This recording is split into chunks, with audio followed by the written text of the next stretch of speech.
자, 오늘은 여러분들과 마태복음을 나눌 텐데 계론입니다. 계론. 지난해 마지막 주일까지 우리는 인물들을 중심으로 구약 성경 전체를 훑어보았잖아요. 그래서 올해 첫 주일인 오늘부터는 마태복음 전체 말씀을 보는데요. 강해식 설교를 하겠습니다. 강해식 설교란 말씀의 의미를 좀 더 정확하게 자세히 해석하여 설교하는 방식인데요. 강해식 설교가 우리에게 주는 유익은 우리가 말씀을 통해 하나님을 더 잘 알 수 있다는 것입니다. 요한복음 17장 3절에서 영생은 하나님과 예수 그리스도를 아는 것이라고 말씀했죠. 그래서 하나님과 예수 그리스도를 우리가 더 잘 아는 것은 더 잘 알게 하는 이 강해 설교가 영생을 소망하는 우리에게 참으로 유익하다는 겁니다. 그래서 이 사실을 기억하면서 오늘부터 마태복음을 함께 보도록 하겠습니다. 마태복음은 예수님이 우리를 위해 십자가에서 죽으신 후 부활하시고 승천하신 때부터 대략 50년, 70년 사이에 예수님의 제자 중 한 사람인 그 마태라는 사람이 쓴 책입니다. 그래서 마태복음이라고 하는 거예요. 마태복음은 우리에게 예수님의 탄생과 가르침과 일으키셨던 기적들, 그리고 예수님의 죽음과 부활, 그리고 승천에 관한 이야기들로 이렇게 집합이 됐어요. 그러나 마태복음을 기록한 목적은 예수님이 바로 유대인들이 기다린 구약 성경에서 예언한 그리스도이시오 왕이시라는 사실과 동시에 그런 예수님을 믿지 않고 여전히 자기의 행위를 의지하는 유대인들의 율법주의를 경고하기 위해서 쓰인 말씀입니다. 오늘은 계론이니까 마태복음 전체에서 말씀하시려는 것을 훑어보겠는데요. 마태복음 전체는요, 중요하게 네 가지 요점들로 있어요. 그래서 첫 번째 요점은 바로 예수님이 구약 성경에서 말씀하신 약속을 성취하시는 그리스도이시며 왕이시다입니다. 성경을 다른 말로 하면 뭐라고 하죠? 하나님의 약속이라고 하죠. 그래서 성경을 구약, 옛 언약이라는 의미, 옛 약속, 신약, 뭐죠? 새로운 약속이라고 불러요. 그런데 약속은 어떻게 돼야 되는 거죠? 성취돼야 되는 것입니다. 그래서 구약 성경에서 하신 약속을 성취하시려고 하나님께서 당신의 아들 예수 그리스도를 이 땅에 보내신 겁니다. 오늘 본문 마태복음 1장 1절에서 아브라함과 다윗의 자손 예수 그리스도의 계보라라는 말씀이 바로 그 구약의 약속이 성취됨을 말씀하시는 거예요. 여기 아브라함과 다윗은 구약 성경을 대표하는 인물들인데요. 아브라함은 유대인들의 조상으로서 인류를 향한 하나님의 약속을 받은 사람입니다. 그 약속이 그의 후손들을 통해 대대로 흘러 예수 그리스도로 이렇게 귀결이 되는 거예요. 왜냐하면 그 약속은 창세기 12장 3절에 나오는데 모든 족속이 그로 말미암아 복을 얻는 것인데 결국 예수 그리스도 때문에 지금 온 세상이, 유대인이 아닌 우리도 그 복을 받고 있잖아요. 하나님의 그 영생의 축복을 받고 있잖아요. 그래서 예수님으로 인해서 이렇게 성취가 된다는 겁니다. 그 약속이. 그래서 이를요, 마태복음 28장 18절부터 20절에서 예수님께서 좀 더 정확하게 말씀하시는데 우리 함께 읽겠습니다. 예수님께서 하늘과 땅의 모든 권세를 내게 주셨으니 가서 모든 민족을 제사 삼아 아버지와 아들과 성령의 이름으로 세례를 베풀고 내가 너에게 분부한 모든 것을 가르쳐 지키게 하라. 볼지어다 내가 세상 끝날까지 너희와 항상 함께 있으리라 하시니라. 아멘. 여기 모든 족속을 제자 삼아 아버지와 아들과 성령의 이름으로 세례를 베풀라 하고 하신 이 말씀이 바로 아브라함에게 하신 모든 족속이 복을 얻게 된다던 그 약속의 성취를 말씀하시는 거예요. 그런데요, 사실 성경이 말씀하시는 복은 이 세상에서 잘 먹고 잘 사는 것이 아닙니다. 복은 사람이 떠났던 하나님과 다시 하나 되는 거예요. 그게 성경이 말씀하시는 복이에요. 그런데 모든 족속에게 그 복을 주시는 것입니다. 그래서 모든 족속을 제자 삼아 아버지와 아들과 성령의 이름으로 세례를 베풀라라고 하신 거예요. 세례란 옛 나는 죽고 새로운 나로 태어난다는 의미인데, 새로운 나로 다시 태어난다는 의미는 하나님 아버지와 하나님의 아들 예수와 성령과 영생으로 하나 되었다는 거예요. 그게 바로 새로운 나입니다. 이것이 바로 하나님께서 아브라함에게 약속하셨던 복인 것입니다. 그리고 다윗의 자손이라는 의미도 그렇습니다. 다윗은 하나님의 마음에 합한 자로 불렸고 하나님이 세우신 하나님의 사랑을 받던 왕입니다. 하나님은 다윗의 자손에서 나올 한 사람을 왕으로 세워 공의와 정의를 행하시겠다고 예레미야 23장 5절에서 말씀하셨어요. 그 약속의 성취로 예수님이 왕으로 오신 거예요. 그래서 아까 읽은 마태복음 28장 18절을 보시면 하늘과 땅의 권세를 누가 받았다고 했죠? 예수님이 다 받았다고 하십니다. 그러니까 하늘과 땅의 권세를 받았다는 의미는 뭐냐면 예수님이 왕이라는 거예요. 그래서 오늘 본문에서 말씀하신 아브라함과 다윗의 자손 예수 그리스도는 예수님이 그저 그들의 육신적인 자손만 아니라 하나님께서 구약 성경에서 약속하신 모든 약속을 성취하시는 그 자손이라는 의미입니다.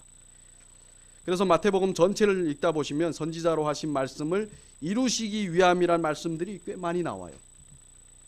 그게 바로 예수님이 바로 말씀의 성취이시며 말씀을 성취하신다라는 의미인 것입니다. 그런데 문제는 당시나 지금이나 하나님의 백성이라 하는 유대인들이 예수님을 거부한다는 것입니다. 왜냐하면 예수님은 그들이 원하는 그리스도가 아니기 때문에.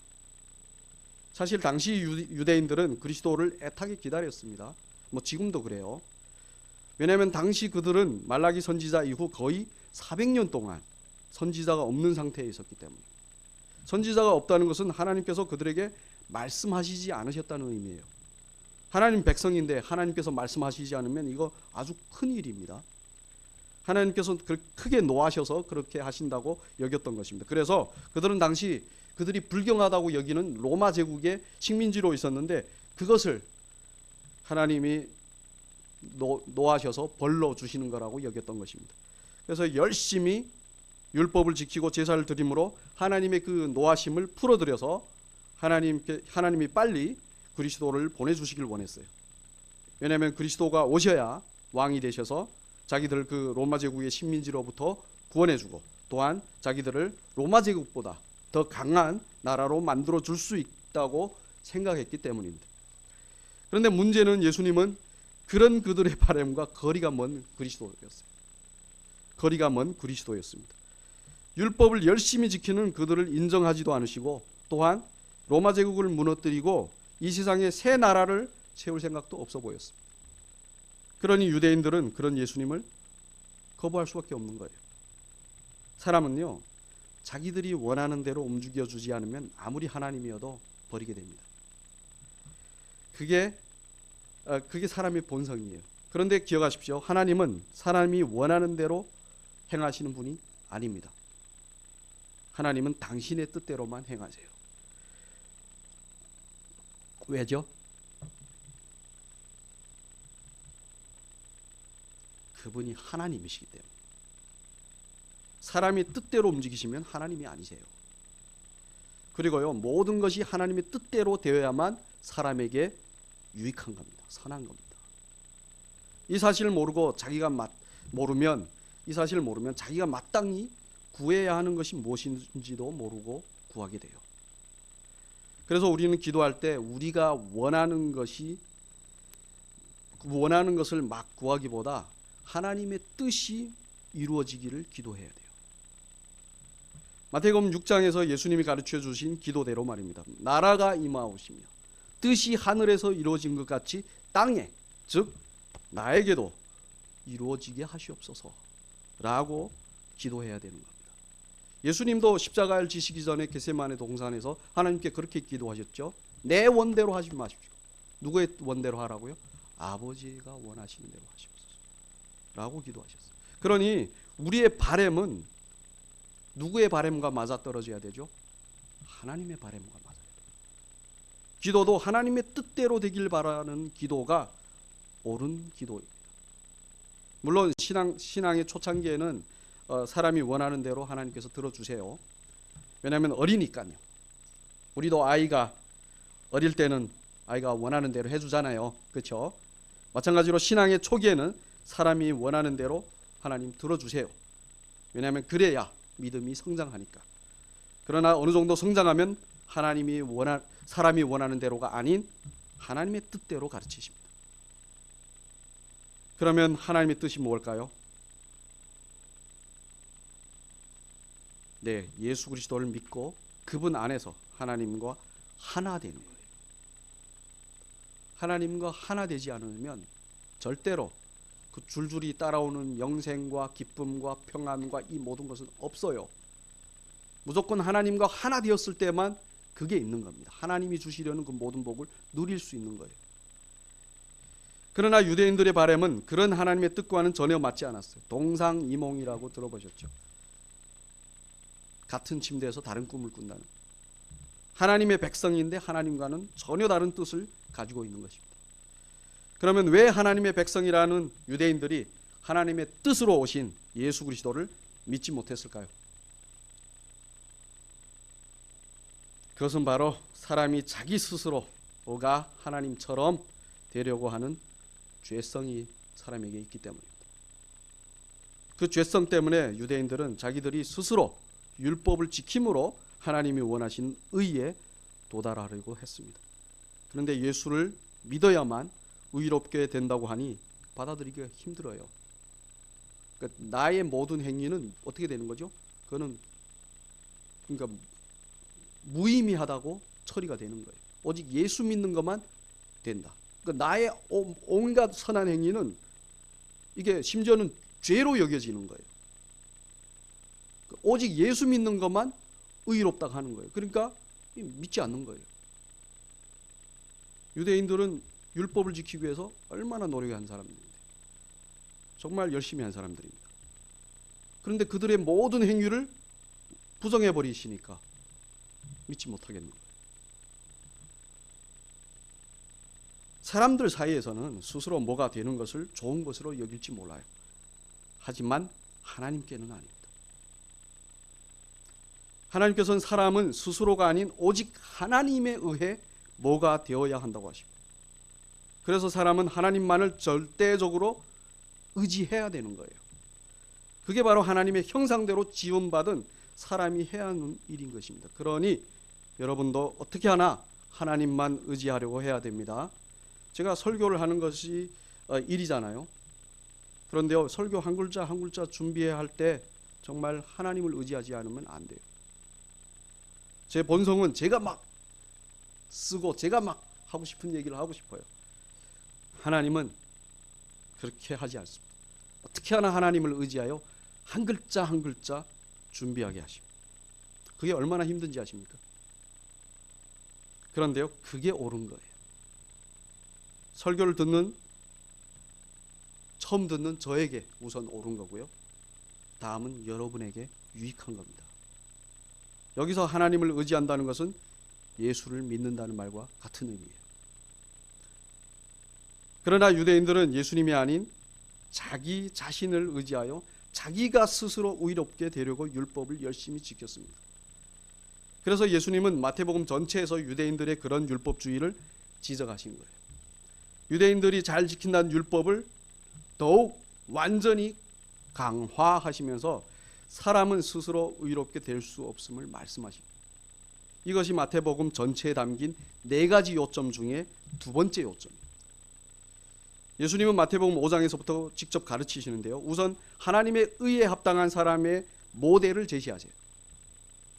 그 모델은 바로 우리가 다 아는 산상수훈 8복에 등장하는 심령이 가난하고 심령이 애통하고 심령이 온유하고 의에 줄이고 긍휼하고 청결하고 화평하게 하고 의를 위해 박해를 받으려고 하는 사람입니다. 이게 모델이에요. 예수님이 제시하신 모델. 그런데 문제는 이 세상 사람 중에 이런 심령을 가진 사람이 없다는 거예요. 사실 이런 심령을 가진 사람은 그것을 말씀하시는 예수님밖에 없어요. 그러면 왜 예수님은 이런 모델을 제시하셨을까요? 딱 진짜 가르치시기 직전에 가르치시기 직전이 아니라 가르침의 시작을 이걸로 시작을 하세요. 그럼 왜 이런 모델을 제시하셨을까요? 네, 그것은 바로 사람이 행위로 의롭게 되려면 우선 그 심령부터 가난하고 애통하고 온유하고 의에 줄이고 긍휼하고 정결하고 화평하게 하고 의를 위해 박해받으려는 그 상태가 되어야 한다는 것입니다. 심령이 그렇지 않은 상태에서 사람은 아무리 율법을 잘 지켜도 절대로 의롭게 될 수 없다고 하시는 거예요. 그건 그저 몸과 심령이 따로 놀 뿐이라는 거예요. 그래서 오직 하나님의 의는 그런 심령을 가지신 예수님만 이룰 수 있다는 사실을 보여주십니다. 그런데 이 말씀을 듣고 사람들은 그렇게 생각합니다. 그러면 아무리 지켜도 의롭게 하지 못하는 율법 필요 없겠네. 그런 생각을 미리 하신 주님께서는 마태복음 5장 17절과 18절에서 당신은 율법을 폐하러 오신 것이 아니라 율법을 완전하게 하시고 또한 다 이루시려고 오셨다고 하십니다. 그래서 사람은 스스로 율법을 지켜 의롭게 되는 것이 아니라 율법을 완전하게 하여 다 이루시려 오신 예수님을 어떻게 해야 된다고요? 믿어야 되는 거예요. 그것을 말씀하시려고 그 모델을 제시하신 거예요. 그러나 아까도 말씀드렸지만 사람은 자기 스스로가 하나님처럼 의롭게 되려는 죄성을 가지고 있어요. 자기 주제를 몰라요, 사람은. 그러니까 우리가 가끔씩 자기 변명할 때 있잖아요. 그게 그겁니다. 나는 아니야. 난 의롭다. 어떻게 하나 자기를 의롭다. 그게 뭐냐면 자기가 하나님처럼 되려는 거예요. 그 본성이 그렇게 드러나는 겁니다. 그러니 예수님을 믿으라는 그 말씀을 듣고도 믿지 않아요. 여전히 자기가 스스로 율법을 지킴으로 의롭게 되려고 하는 겁니다. 왜냐하면 자기는 할 수 있다고 생각합니다. 그래서 주님은 율법을요 더욱 강화하심으로 사람은 절대로 율법을 지킬 수 없다는 사실을 알려주세요. 예를 들어 이게 뭐죠? 그 마태복음 5장부터 나오는 말씀인데 그 중에 제가 하나를 예를 들었습니다. 많은 율법 중에 살인하지 말라는 법을 예수님께서 들으셔서 더욱 강화하시는데 어떻게 하시냐면요. 다른 사람에게 노하고 욕하고 미련하다고 하는 자는 지옥불에 들어갈 것이라고 하십니다. 이는 미워해도 살인한 거나 같다고 하시는 것입니다. 사람을 미워해도 그 사람을 죽인 거나 같다고 하시는 거예요. 사람은 자신이 살인을 하지 않으면 스스로 살인자라고 생각하지 않죠. 그렇죠? 그러나 미워는 많이 하잖아요. 그런데 주님은 미워하는 것이 살인하는 거라고 하셨어요. 유대인들은 살인하지 말라는 율법을 그저 살인하지 않는 것으로만 여기고 지켰습니다. 그래서 자기는 의롭다고 여겼어요. 그러나 주님은 미워하는 마음만 있어도 살인한 것이라고 그 율법을 완전하게 재해석해 주시죠. 그러니까 유대인들은 율법을 완전히 알지도 못하면서 지키겠다고 했던 거예요. 그런데 예수님께서 오셔 그 율법을 완전하게 해버리십니다. 율법이 완전해지니까 사람에게는 율법은 그저 사람이 얼마나 죄인인지만 알려주는 도구로만 사용이 돼요. 완전해진 율법은 사람으로 하여금 지켜내려는 엄두도 못합니다. 그렇죠? 미워하지 말라. 미워해도 살인인데 미워하지 않을 수 있나요? 우리 중에 한 번도 미워하지 않은 사람이 있나요? 한번 손 들어 보십시오.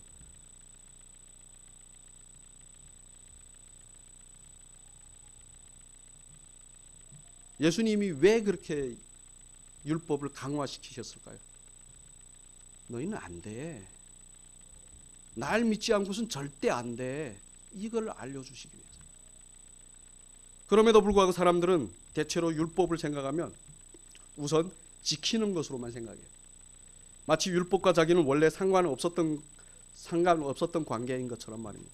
그러나 율법과 사람은 원래부터 떨어질래야 떨어질 수 없는 관계예요. 예를 들어 살인하지 말라는 법을 봅시다. 왜 살인하지 말라는 법이 있을까요? 근데 그것은 사람에게 살인을 할 수 있는 본성이 있기 때문입니다. 몇몇 살인자들만 위해서 살인하지 말라는 법이 있는 것이 아니라 사람 모두에게는 살인할 수 있는 본성이 있기 때문에 그 법이 있는 거예요. 그래서 율법과 사람과의 관계는 원래부터 하나인 것입니다. 그러나 사람은 율법과 자기는 원래 관계가 없는 것처럼 여기죠. 그래서 법을 어기면 이런 구실 저런 구실 다 됩니다. 여기 감옥에 가보십시오. 다들 억울하대요. 감옥에 온 사람들. 원래는 안 그런데 그렇게 됐다고? 아니 원래 그래요. 그래서 율법은 사람 때문에 있는 것이. 죄인인데 하도 아니라고 하니 율법으로 그 죄를 알려주시려고 주신 거예요. 사람은 끝까지 자기는 죄인이 아니라고 하면서 지킬 수 없는 그 율법을 지켜서 자기의 무죄를 증명하겠다고 우기고 있습니다. 율법을 제대로 아는 사람은 율법이 주어지면 아 내가 죄인이구나 라고 합니다. 다른 거 아니에요. 아 내가 죄인이구나. 그리고는 율법을 지키려는 것이 아니라 하나님께 용서를 구해요. 하나님 저 어떻게 합니까? 세리의 기도에서 아시죠? 세리의 기도를 예수님이 예화로 드셨잖아요. 세리는 하나님 앞에서 저 어떻게 합니까? 이것만 기도했습니다. 근데 예수님께서 그게 의로운 것이라고 하셨어요. 이 세상이 말하는 의와 다르죠. 이 세상은 어떤 의를 말하죠? 완벽한 사람, 착하고 도덕과 윤리적으로 완벽한 사람은 의롭다고 해요. 근데 예수님이 말씀하시는 의는 내가 죄인입니다 하는 사람. 그러려면 죄를 지어야 될 거 아닙니까?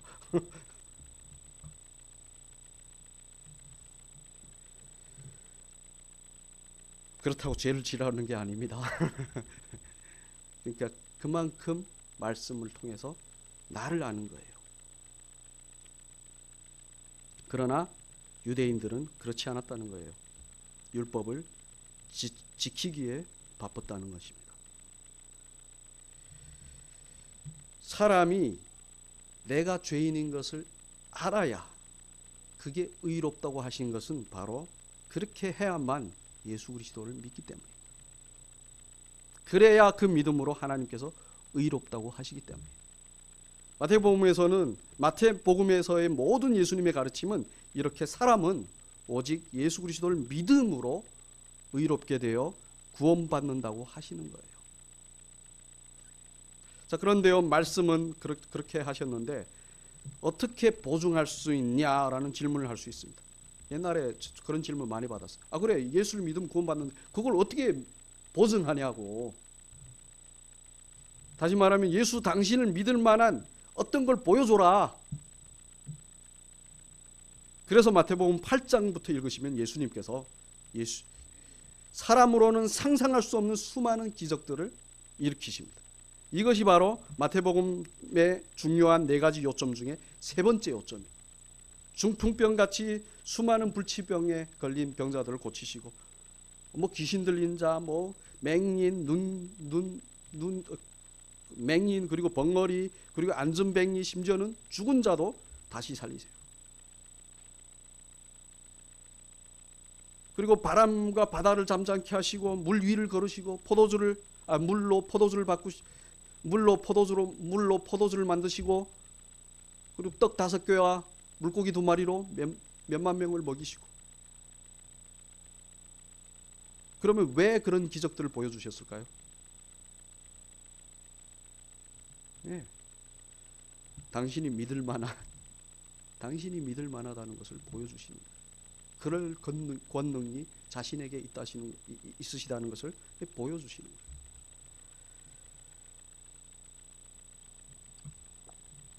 어때? 믿을만하지? 라고 하시려고. 사실 모든 기적에는 예수님께서 사람을 사랑하시어 그들을 구원하신다는 의미가 담겨져 있습니다. 그런데 그 의미에는 별로 관심 없고 그저 원하는 어떤 것이 기적같이 이루어지길 바란다면 그것은 사실 잘못된 거예요. 그래서 기적은 무엇을 위해 베푸신 거죠? 예수님을 믿게 하시기 위해서. 기적을 보기 위해서 예수님을 믿는 게 아니라는 겁니다. 그러나 유대인들은 예수님이 기적을 베푸실 때 예수님을 엄청 많이 따라다녔어요. 그들이 원하는 것을 얻기 위해서. 그런데 아까 말씀드렸다시피 예수님께서 하나님 나라, 당신의 나라는 이 땅에 속한 것이 아니고 또한 당신은 십자가에서 죽으셔야 한다고 하니까 그 따라다니던 그 많은 사람들이 다 예수님을 떠납니다. 아까 말씀드린 대로 사람은 자기가 원하는 것을 주지 않으면 어떻게 한다고 했죠? 떠난다고 했어요. 그게 본성이에요. 사람은 늘 사람이 구하는 것은 늘 하나님이 주시겠다는 것과 달라요. 하나님은 영생의 하나님 나라를 주시려고 하시는데 사람은 이 세상에서의 내 나라만 구해요. 무슨 내가 어떻게 하면 돼? 그냥 기도할 때 보면 다 나가 중심이거든요. 신앙의 모든 것을 보면 나가 초점이고 나가 중심이고 나가 기준이고 그래요. 하나님은 사람과 하나 되고자 하시는데 사람은 하나님을 떠나서 자기 스스로 뭔가 되려고 합니다. 우리 삶을 가만히 살펴보면 다 아는 거예요. 이거는. 사람이 그러는 이유는 바로 사람의 그 죄 때문에. 하나님처럼 되고자 하는 그 죄. 그게 해결되지 않으면 사람은 절대로 하나님과 하나 될 수 없습니다. 그리고 하나님과 한 뜻을 품을 수 없어요.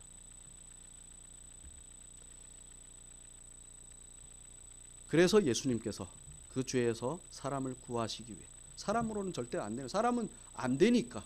그래서 당신이 대신 그것을 해결하시기 위해서 그 십자가의 길을 끝까지 가신 거예요. 이것이 바로 마태복음에서 보여주는 네 가지 중요한 요점 중에서 마지막으로 중요한 요점인 것입니다. 결국 예수님은 십자가에서 사람의 모든 죄를 짊어지시고 율법이 요구하는 모든 것을 다 이루시고 죽으신 후 3일 만에 부활하심으로 당신이 죄와 사망을 이기셨다는 사실을 보여주십니다. 이는 예수님 당신이 바로 구약이 말씀한 그리스도라는 사실을 확실히 증명하는 것과 동시에 사람은 오직 예수님을 믿어야 구원받는다는 사실도 확실하게 보여주는 거예요. 십자가가 그겁니다. 십자가와 부활이 그 사실을 보여주는 것입니다. 그러니까 우리는 아무것도 한 게 없어요. 할 수도 없고요. 예수님이 다 해주신 거예요. 영원한 생명 그냥 꽁으로 받는 거예요. 기가 막히지 않습니까? 제가 어제 설교 준비를 하다가 이게 너무 놀라운 거예요. 내가 할 수 있는 건 하나도 없구나. 그걸 알고 난 다음에 내가 받은 이 영생의 축복이 그냥 꽁으로 받는 거구나. 와, 너무 기가 막혀요. 그런데 문제는 사람들이 이를 믿지 못하는 거예요.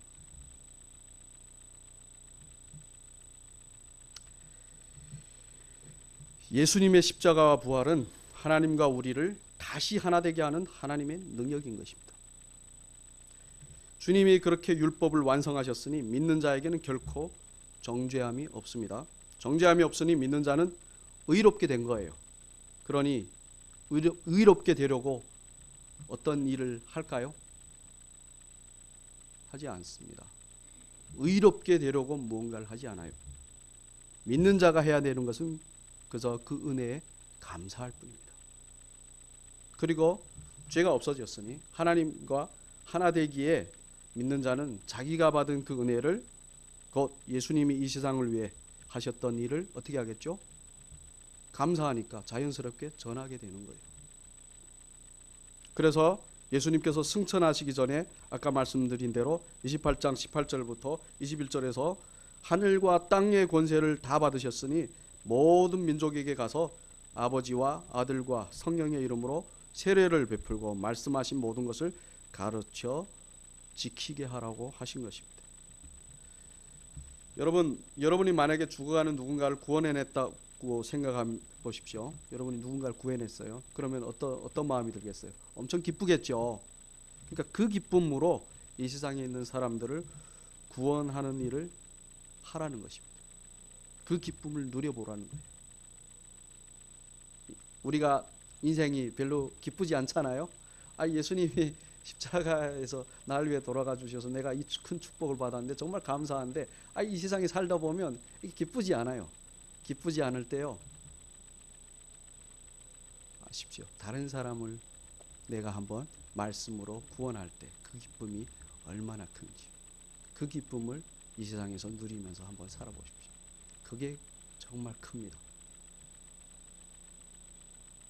그 기쁨을 주님이 누려보라는 거예요.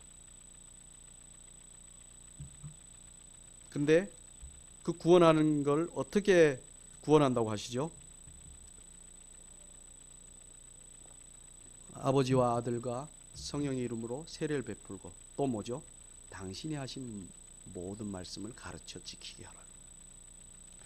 관건은 어디에 있다고요? 구원하는 데 도구가 뭐죠? 예수님의 말씀, 예수님을 알게 하는 그것으로 가르치라는 거예요. 가르치고 지키게 하는. 지키게 하라는 말은 사실 우리가 자꾸 뭐 어떤 뭘 하는 걸로 생각하는데요. 원어로는 이건 킵하다. 이게 뭐죠? 품고 있는다는 의미예요. 지킨다는 말이. 그러니까 주님이 나에게 주신 것을 그것을 내가 품고 있는다는 겁니다. 그래서 여러분 가르쳐 지키라고 하면 가르쳐서 너 이거 지켜 이게 아니에요. 그게 1차적으로 그게 아닙니다. 1차적으로는 그 가르치신 것을 품고 있는 거예요. 그래서 그것이 내 것이 되는 거예요. 그럼 내 것이 되면 지키는 건 어떻게 되는 거죠? 우리가 아는 두 번째 지키는 거, 내가 행하는 거는 자연스럽게 나오는 거예요. 이거 품지도 않았는데 나가서 지키겠다면 그게 또 몸과 마음이 따로 노는 거예요.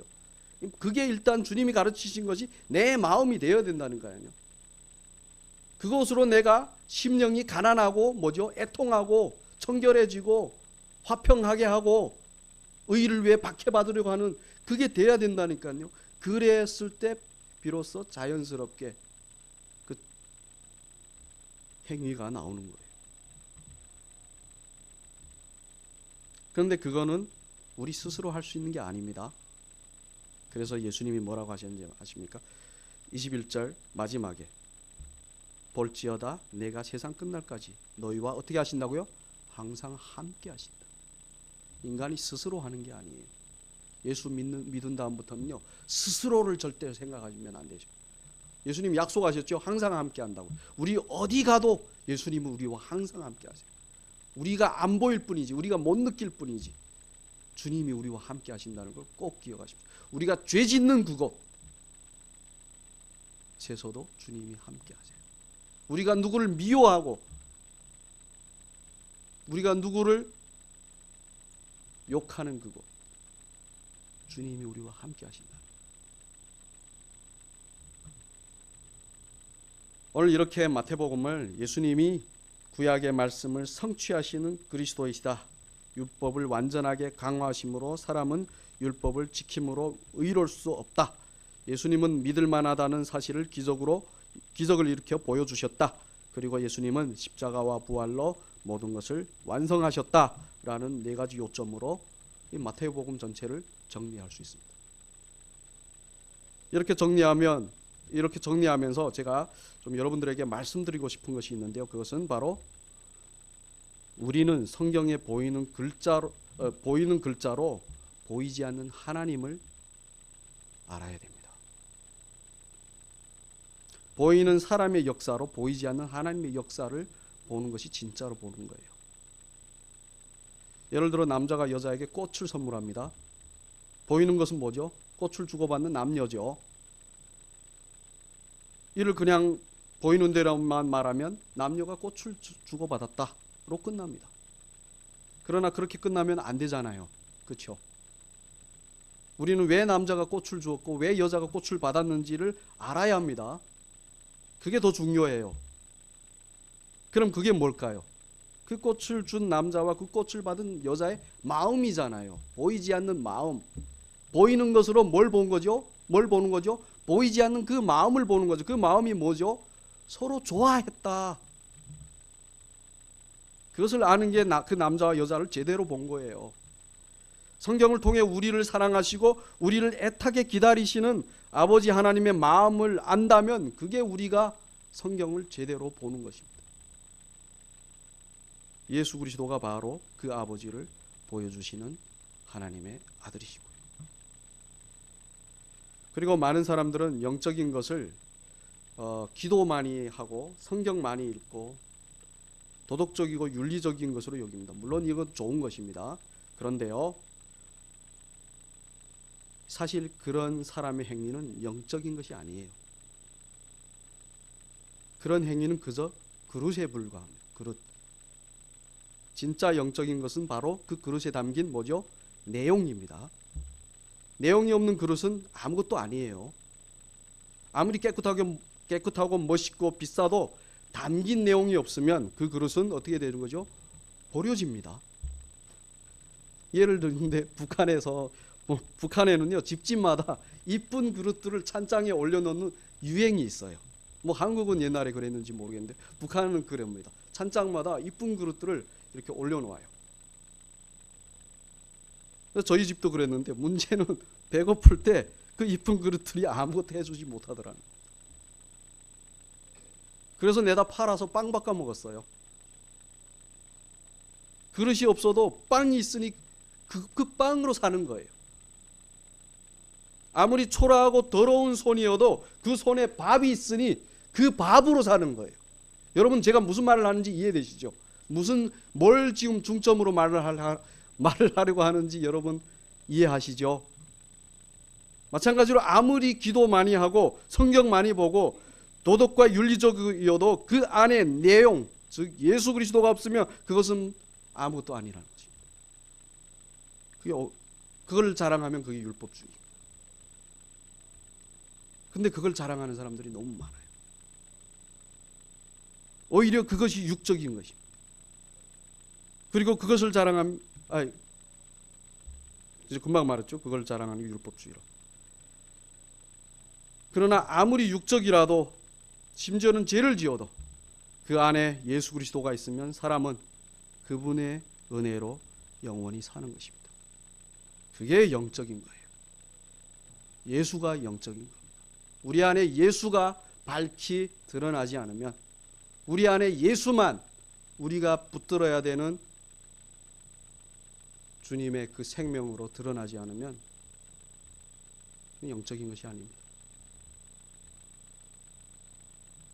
예수 그리스도를 알고 믿고 다시 오실 그날을 소망하면서 그분 안에서 서로 사랑하는 것이, 여러분 기억하십시오. 서로 사랑하는 것이 바로 영적인 거예요. 앞으로 우리 함께 마태복음을 통해 그 내용인 하나님의 사랑과 예수님의 은혜와 성령의 역사를 계속해서 깊이 알아갈 것입니다. 고로 한 뼘 더 성장하는 저와 여러분이 되시길 진심으로 축복합니다. 우리 함께 예수님은 누구신가 찬양하겠습니다.